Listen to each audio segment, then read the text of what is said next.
I'm Elizabeth Leeds, and I'm here to talk to you about how to get your belly back after having a baby. So I'm going to start off with blog 1, which talks about just basically 3 things. You need to remember that you have to sleep, you have to eat, and you have to move. But besides all that, you are still healing. So in the very initial stages of your postpartum period, I really would love for you to honor the fact that your body's going through a lot of changes that you might not be able to see on the outside, but you can definitely feel on the inside. Make sure that you're eating really well and you're getting enough calories. Again, not a time to diet. Make sure that you're also getting enough hydration, especially if you're nursing, that's really important.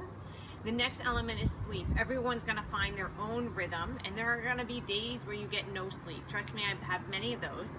I still have a little baby at home, so I get that. There are nights that I don't sleep very well, and those days, the next day, I don't work out as hard, but I still keep my body moving. And that's important because that's the third thing. You want to continue moving. You want to make sure that you're getting your walks in.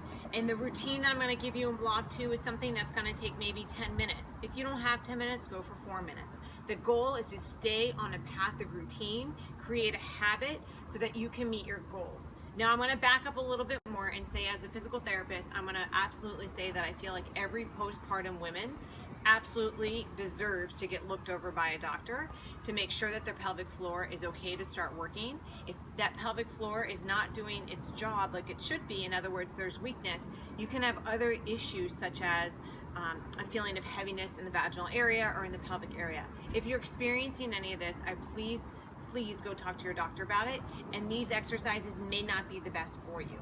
As well as when you're pregnant, you might get something called a diastasis where the abdominals start to split.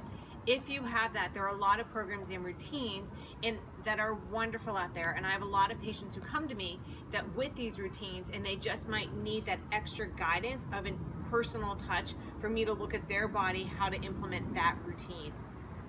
Again, go to your professional. You can seek physical therapy, you can talk to your doctor, but please get approval prior to these exercises, and let's get started in blog 2.